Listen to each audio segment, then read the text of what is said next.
Terima kasih Tan Sri Yang di-Pertua.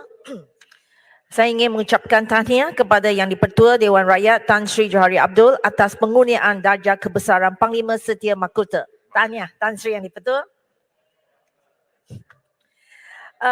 Tan Sri, saya ingin minta lebih masa sikit sebab jawapan untuk soalan ini agak panjang.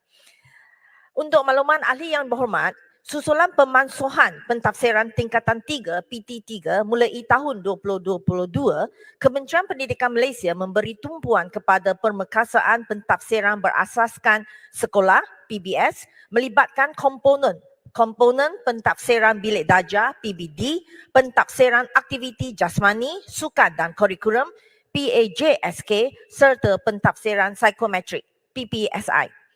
PBD dilaksanakan mengikut garis panduan yang telah ditetapkan khususnya dalam penempatan tahap penguasaan murid bagi pentafsiran formatif yang dilaksanakan secara berterusan. Untuk memastikan PBD dilaksanakan secara sistematik, terancang dan berkesan, KPM telah menyediakan buku panduan pelaksanaan pentafsiran bilik darjah edisi kedua 2019 sebagai rujukan Jabatan Pendidikan Negeri, Pejabat Pendidikan Daerah dan Sekolah. KPM juga telah menambah baik buku panduan tersebut dengan melampirkan senarai semak bagi pelaksanaan proses penjaminan kualiti iaitu pementoran, pemantauan, perkesanan dan penyelarasan. Buku panduan ini telah dipanjangkan kepada semua Jabatan Pendidikan Negeri serta boleh dimuat turun dari laman sesawang KPM, repositori sumberku dan bahagian pendidikan kurikulum. Untuk maklumat yang berhormat, mulai sesi persekolahan 2022-2023, KPM telah melaksanakan ujian akhir sesi akademi UASA yang merupakan pentafsiran sumatif dalam PBD. Ujian ini dilaksanakan untuk menilai pencapaian murid dalam satu tempoh, tajuk atau bidang pembelajaran. Instrumen ujian akhir sesi akademik yang setara standardnya disediakan oleh KPM untuk ditakbil di sekolah. KPM turut menyediakan garis panduan pentadbiran ujian akhir sesi akademik sebagai rujukan pengurusan pelaksanaan ujian tersebut. Panduan penskoran juga disediakan untuk kemudahan guru. Garis panduan tersebut telah dipanjangkan kepada semua Jabatan Pendidikan Negeri serta boleh dimuat turun dalam laman sesawang KPM dan lembaga peperiksaan. Pencapaian murid dalam ujian akhir sesi akademik dilaporkan secara menyeluruh menggunakan deskriptor tahap penguasaan yang komprehensif dan jelas berdasarkan hasrat dokumen standard kurikulum dan pentafsiran bagi setiap mata pelajaran. Dalam pelaporan tersebut, guru kelas dan guru mata pelajaran akan memberi ulasan dan cadangan intervensi bagi meningkatkan tahap penguasaan dan mengoptimumkan potensi murid. Guru juga dapat mengenal pasti kekuatan dan kelemahan murid, seterusnya boleh merancang serta melaksanakan intervensi yang sesuai bagi mempersiapkan murid pada peringkat pembelajaran selanjutnya.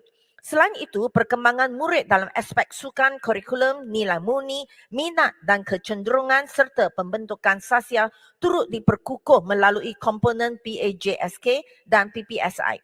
PAJSK merupakan satu kaedah pentafsiran aktiviti kurikulum yang standard dan dilaksanakan sepanjang sesi akademik. Pencapaian murid dilaporkan dalam bentuk prestasi tahun semasa dengan izin grade point average dan himpunan prestasi sepanjang tempoh persekolahan murid cumulative grade point average dengan izin. PAJSK turut membantu dalam pemilihan murid untuk kemasukan ke sekolah khusus bawah KPM dan Majlis Amanah Rakyat. KPM juga menambah baik komponen PPSI bertujuan untuk mempersiapkan murid dengan pengetahuan, kemahiran dan nilai sebagai asas yang kukuh untuk mengikuti pembelajaran pada peringkat seterusnya. Terkini, KPM telah melaksanakan sesi libat urus PBS di 6 zon iaitu Tengah, Utara, Timur, Sabah dan Labuan, Sarawak dan Selatan pada 5 April hingga 17 April 2023 dengan pihak berkepentingan. Dapatan sesi libat urus PBS tersebut akan dibentang dan dibincangkan dalam Konvensyen Libat Urus Pentafsiran berasaskan sekolah pada 6 dan 7 Jun iaitu hari ini dengan esok bagi membantu KPM memperkemas hala tuju PBS. KPM yakin pentafsiran yang bersifat holistik dan berterusan melalui PBS mampu meningkatkan kualiti pembelajaran dan merupakan pendekatan terbaik bagi membangunkan potensi murid secara menyeluruh. Hal ini selari dengan teras KPM yang mengutamakan konsep keramah insania melalui pembentukan adab, akhlak dan integriti bagi melahirkan anak yang baik lagi cerdik. Sekian, terima kasih. Baik, terima kasih. Saya jemput Kulim Mana Baru. Baik, terima kasih kepada Yang Berhormat Timbalan Menteri kerana jawapan yang begitu panjang. Saya mohon jawapan bertulis tu serahkan kepada saya sebab saya tak ingat apa yang Adalah diucapkan. Jangan keluar lain saya. Baik,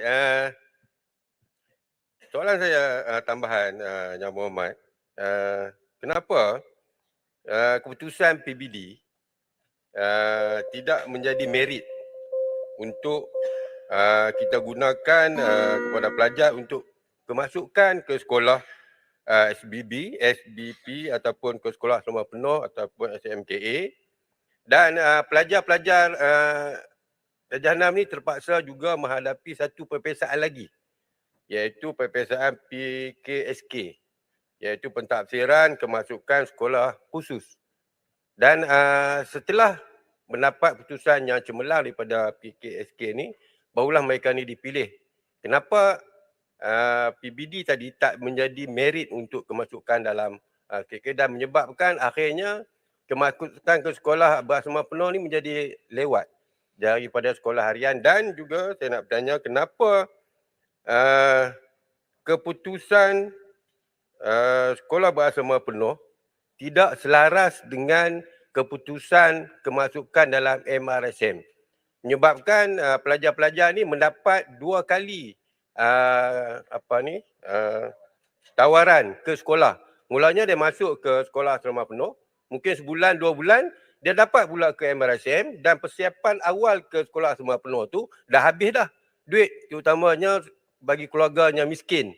Kemudian mereka dapat pula tawaran ke MRSM dan ingin bertukar ke MRSM, dan perlu pula satu persiapan yang lain pula untuk ke MRSM. Jadi saya mencadangkan supaya keputusan, apa sahaja keputusan, hendaklah diselaraskan. Akhirnya tidak membangkang rakyat dan tidak membangkang ahli keluarga tersebut. Sekian, terima kasih. Okey, terima kasih.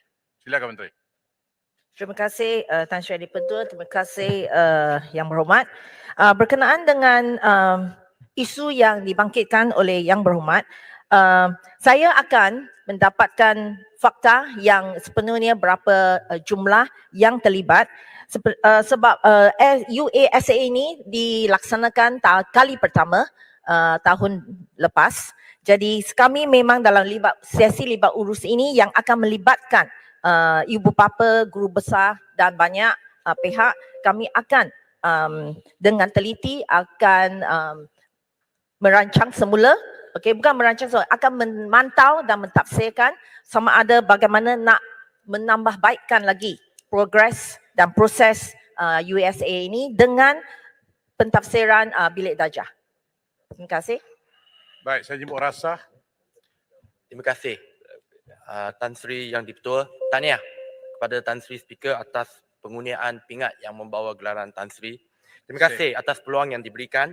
Saya meneliti jawapan daripada Yang Berhormat Timbalan Menteri tadi berkenaan dengan PBS dan PBD, yang mana penafsiran berdasarkan di peringkat sekolah dan juga bilik darjah.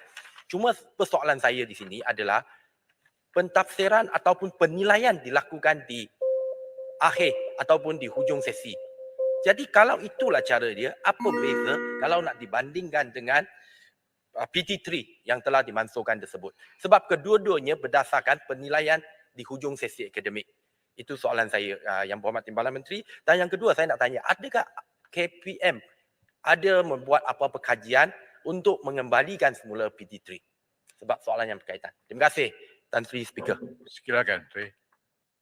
Terima kasih Yang Berhormat Rasa. Berkenaan dengan saya jawab yang kedua dulu, adakah UPSR dengan PT3 akan dikembalikan? Buat sementara ini KPM memang beri fokus kepada perkembangan murid secara holistik. Jadi pentafsiran berasaskan sekolah atau PBS dengan PBD memberi ruang dan peluang untuk membangunkan potensi murid secara menyeluruh dan dilaksanakan secara berterusan. Jadi pada masa sekarang, kita tidak akan kembalikan UPSR dengan PT3. Berkenaan dengan jawapan soalan yang pertama tentang apakah matlamat atau kenapa kita masih adakan USA. USA itu merupakan satu daripada sumatif. Jadi ini bukan seseorang perkembangan atau kejadian seseorang murid bukan sahaja di